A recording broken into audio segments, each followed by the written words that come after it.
Oke, kali ini kita akan bahas, ini adalah daftar unit kompetensi. Ini yang terakhir ya, yang terakhir kita akan bahas daftar unit kompetensi.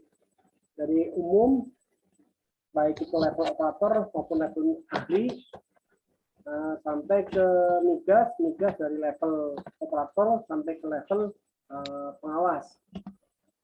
Mengapa kita barengkan? Mengapa kita pelatihan kalau migas sama umum kita barengkan? Karena umum dan migas ini mata uji ataupun mata kuliahnya, mata pelajarannya itu sama, ya, mata kuliahnya sama. Sekarang kita bahas dulu di operator yang ketiga umum. Yang pertama adalah kode unit, yaitu nggak usah diingat. Jadi yang pertama adalah judul unit. Makanya teman-teman yang operator umum tadi sudah dapat materi tentang pengendalian risiko di tempat kerja K3. Kemudian melakukan komunikasi K3. Nanti di pengendalian risiko itu selalu akan ditanya tentang hierarki pengendalian risiko. Itu yang harus hafal. Yaitu apa kemarin? Eliminasi, substitusi, rekayasa engineering, administrasi, kontrol, dan kemudian APD. Nah, ini akan ditanyakan. Terus kemudian yang nomor 2, ini lebih seputar itu ya. Jadi pertanyaannya seputar itu. Jadi teman-teman nanti ada yang disuruh menyebutkan, ada yang disuruh untuk menerangkan dan lain-lain. Beda penguji, beda cara ujian dan beda soal. Kemudian melakukan komunikasi K3. Teman-teman harus paham bahwa komunikasi K3 itu kemarin yang kita sebutkan adalah adanya safety dashing, safety banner, kemudian ada rambu-rambu, kemudian ada papan-papan pengumuman, ada IRP, kemudian ada jalur evakuasi dan lain-lain. Nah, itu adalah salah satu bentuk komunikasi K3. Kemudian mengawasi pelaksanaan izin kerja. Nah, izin kerja ini teman-teman yang sudah kerja pasti sudah mulai ngerti bahwa pada saat izin kerja itu ada inspeksi dan audit. Kemudian ada pada saat materinya sudah masuk juga inspeksi. Kemudian nanti teman-teman juga harus paham bahwa di izin kerja itu nanti biasanya ada yang menggunakan sistem namanya sistem permit, ya, permit to work. Bagaimana kita memulai sistem kerja itu? Ini juga sebenarnya masuk ke ranahnya ilmu komunikasi. Di komunikasi ada pre-job safety meeting, ada toolbook meeting, itu juga masuk dalam pelaksanaan izin kerja. Kemudian mengukur faktor bahaya. Kemarin sudah faktor bahaya tempat kerja itu seperti apa? Apa yang bahaya? Makanya saya mengharapkan kemarin saya sudah bilang bahwa teman-teman ini untuk melakukan pengukuran faktor bahaya itu teman-teman diwajibkan untuk bertindak seperti dukun, ya, dan punya jiwa suudzon yang tinggi, suudzon terhadap bahaya pekerjaan, bukan suudzon terus gibah, itu enggak, bukan artinya terus suruh gibah, tapi adalah agar teman-teman tahu bahwa apa sih pekerjaan kita yang paling bahaya itu apa saja. Kita bisa memetakan bahaya itu, kita bisa membuat satu skema bahwa pekerjaan yang tinggi, yang punya risiko tinggi, bahaya tinggi itu berarti harus punya sertifikasi kompetensi dan lain-lain. Kemudian mengolah alat pelindung diri APD. APD itu apa saja? Kemudian berapa kali sih APD itu boleh dipakai dan harus dibuang dan lain-lain. Nah, termasuk earplug tadi itu juga APD. Ya. Berapa hari sekali dipakai? Boleh nggak dipakai tiap terus-menerus? Nah. Kemudian program pelayanan kesehatan kerja. Nah, biasanya kalau teman-teman yang para medis nih yang tahu nih, ya, program pelayanan kesehatan kerja itu seperti apa sih? Ada bisa yang kemarin sudah disebutkan, ada medical check up, kemudian program kesehatan kerja kemarin juga disebutkan, ada donor darah, bisa menggunakan sistem donor darah tiap 3 atau 4 bulan sekali di tempat kerja. Kemudian ada pengukuran kesehatan kerja di tempat kerja dari debu, unsur debu, kemudian dari penerangan lampu. Makanya diwajibkan tiap-tiap perusahaan ada namanya uji riksa lingkungan kerja, ya, yang setahun sekali. Dan uji lingkar itu juga masuk dalam salah satu pemenuhan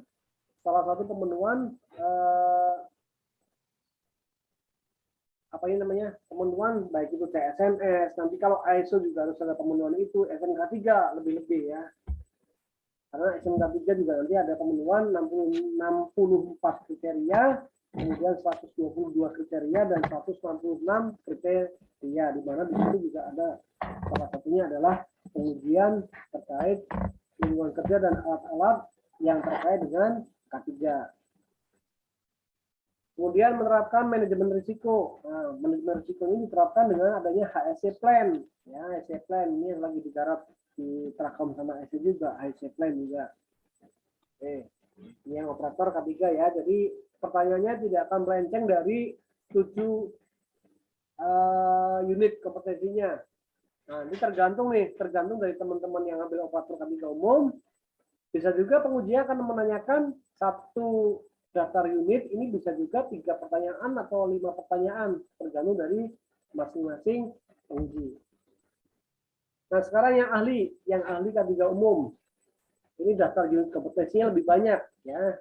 Karena kalau tadi operator itu adalah melaksanakan apa yang dibuat oleh ahli K3 umum. Jadi ahli K3 umum ini lebih banyak pertanyaannya. Ada 13 daftar unit kompetensi. Nanti jadwalnya lebih banyak. Bisa juga satu unit kompetensi pertanyaannya 3, 5 atau berapa itu lebih banyak. Kalaupun 3 kali 13 ada 39 pertanyaan berarti.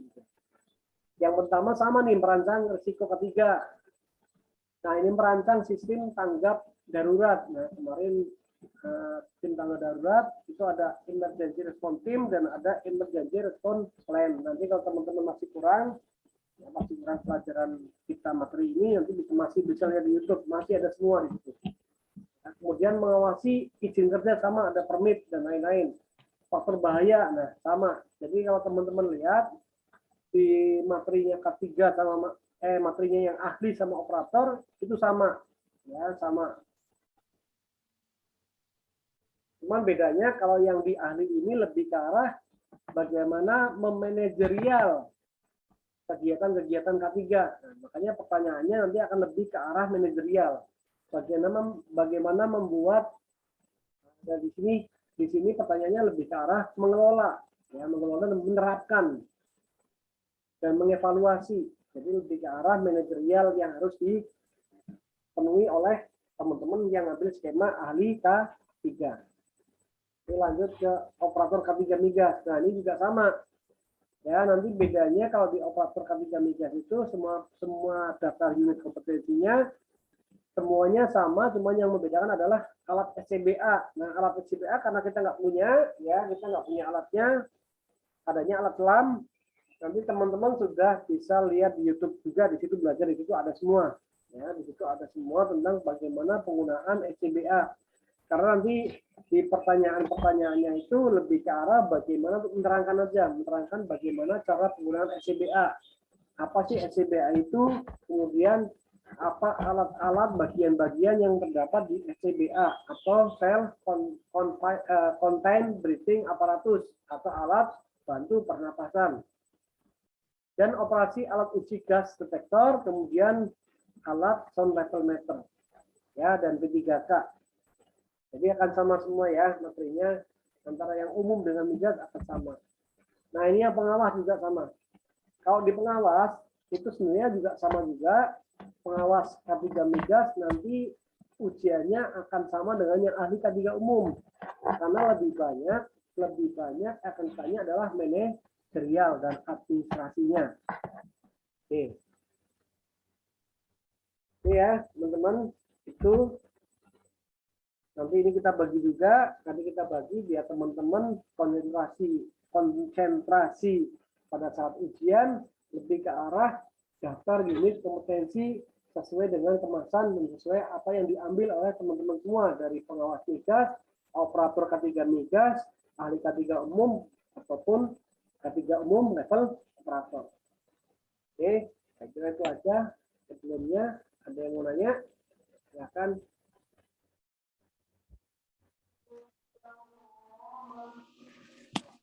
Ujiannya itu nanti dijadwalin lagi ya Pak? Ya, jadwalin lagi. Kayaknya sih nggak cukup kalau di bulan ini.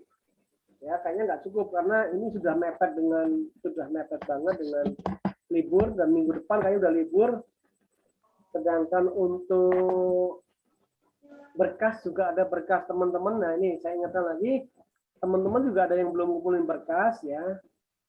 Karena kita untuk pengajuan ujiannya adalah berkasnya sudah ada semua, baik yang berupa soft file maupun yang berupa hard copy.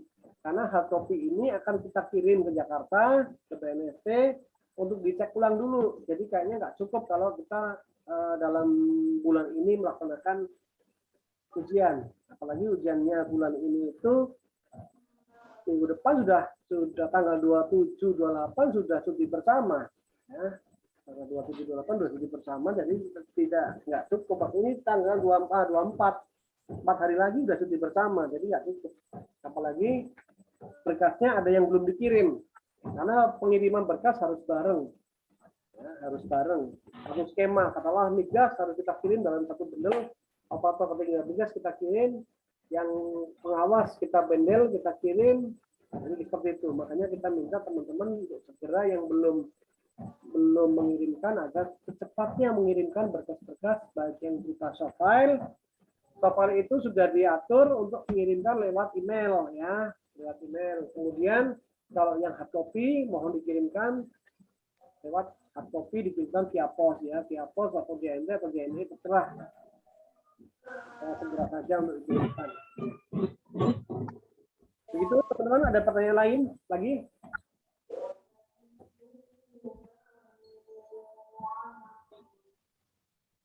Nanti kita juga belum mengadakan uji assessment latihan ya. Jadi kita juga ada sesi, nanti ada uji assessment latihan. Jadi kita harus berlatih untuk uji assessment. Kita harus latihan nih. Kan nggak mungkin kita nggak latihan. Nanti takutnya pada saat teman-teman ujian malah nggak bisa jawab. Kalau nggak bisa jawab, kan kita bisa ngulangi lagi. Kita bisa ngulangi lagi. Dan kita juga belum tahu nih, kalau ujiannya itu nanti bagi teman-teman yang jauh sih ya, di luar pulau, itu kayaknya tetap online. Tapi yang dekat-dekat saya nggak tahu. Kadang dekat-dekat juga para penguji, saya pengennya offline deh, tatap muka. Ya mau nggak mau yang rumahnya dekat-dekat, masih di Jawa, ya paling nggak nanti harus hadir untuk offline tatap muka. Kecuali yang jauh.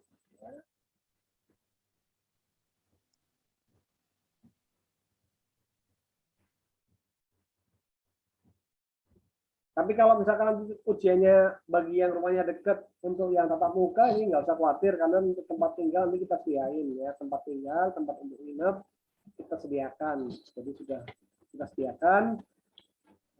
Nanti juga di tempat wisata, jadi biar bisa berwisata juga.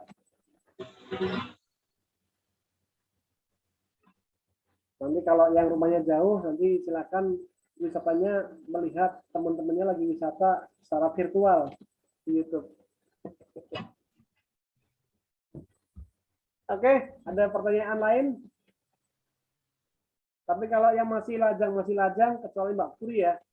Kalau yang masih lajang pengen ke Jawa, silakan. Nanti bisa main-main pada saat ujian tatap muka, bisa main ke Wana Wisata.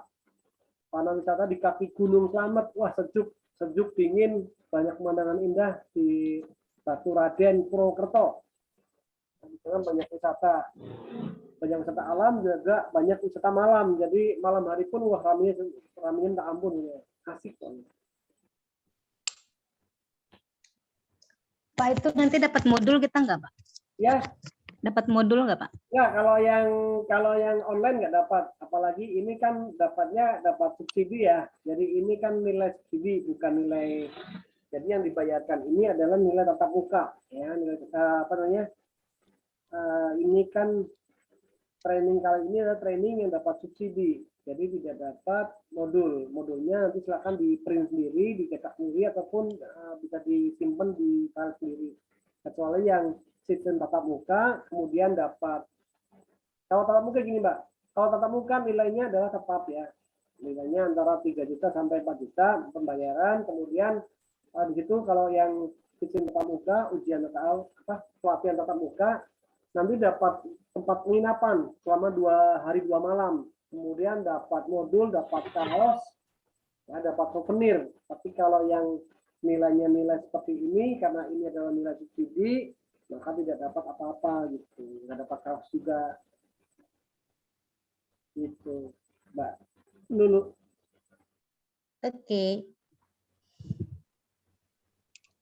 Terus kemudian kalau yang sistem online ini kan tidak dapat bonus wisata, ya, tidak dapat bonus wisata. Tapi kalau yang sistemnya tatap muka nanti ada bonus wisata. Jadi ada wisata gratis kita sediakan di tempat wisata alam yang ada di daerah Baturaden Purwokerto. Nah, silakan bisa lihat tuh Baturaden Purwokerto itu betapa indahnya, pokoknya asik. Dingin Pak di sana Pak. Dingin banget. Iya, sudah pernah sekali ke sana. Bawa pasangan, enak lagi bawa pasangan gitu. Sudah pernah Pak ke sana sekali. Kita pernah ke sana, wah. Kenapa nggak ngomong-ngomong Mbak, rumah saya dekat situ Mbak. Udah lama Pak, tahun berapa?